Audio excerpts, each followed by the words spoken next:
5 seconds. Economic empowerment increases women's agency, access to formal government programs, mobility outside the home, economic independence, and purchasing power. Policymakers are suggested to support job training to aid in entrance in the former markets. One recommendation is to provide more formal education opportunities for women that would allow for higher bargaining power in the home.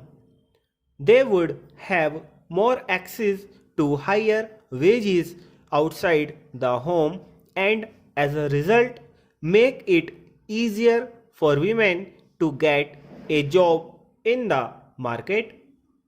Strengthening women's access to property, inheritance, and land rights is another method used to economically empower women. This would allow them better means of assets accumulation, capital, and bargaining power needed to address gender inequalities.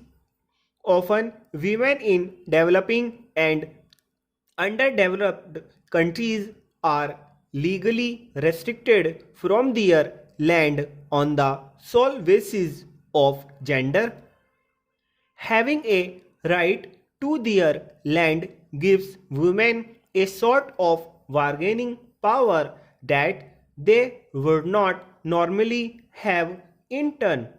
They gain more opportunities for economic independence and formal financial institutions.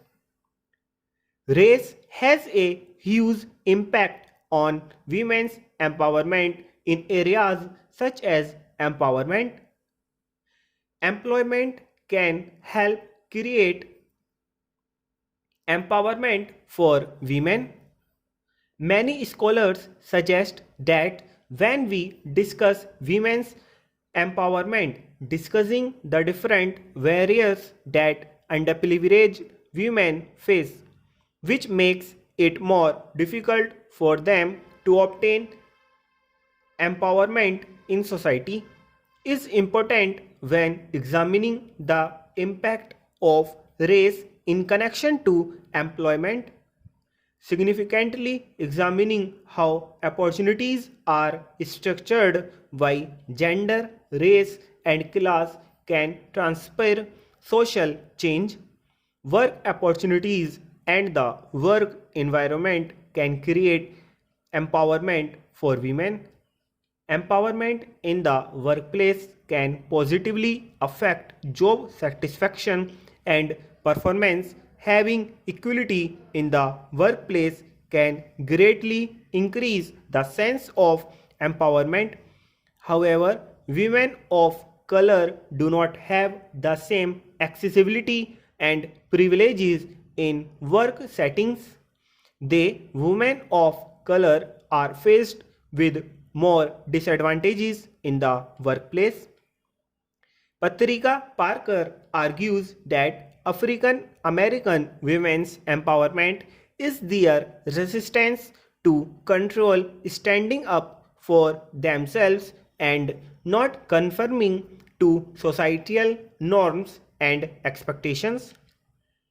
In connection to power, feminist perspectives look at empowerment as a form of resistance within systems of unequal power relations. Within the societal setting of race, gender, and class politics, African American women's empowerment in work environment can be seen as resistance to attempts to fix meanings of appropriate identity and behavior where such meanings are interrupted as controlling, exploitative, and otherwise oppressive to African American women. When talking about women's empowerment, many scholars suggest examining the social injustices on women in everyday organizational life that are influenced by race, class, and gender. Another popular methodology for women's economic empowerment also includes microcredit. Microfinance institutions aim to empower women in their community by giving them access to loans that have low interest rates without the requirement of collateral. More specifically, the microfinance institutions aim to give microcredit to women who want to be entrepreneurs.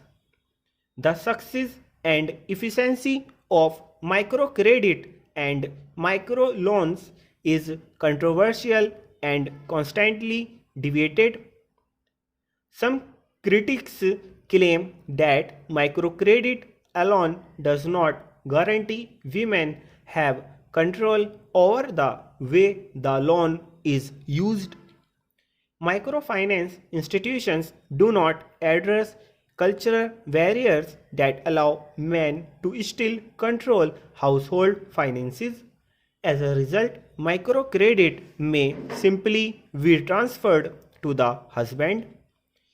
Microcredit does not relieve women of household obligations, and even if women have credit, they do not have the time to be as active in the market as men. Stop.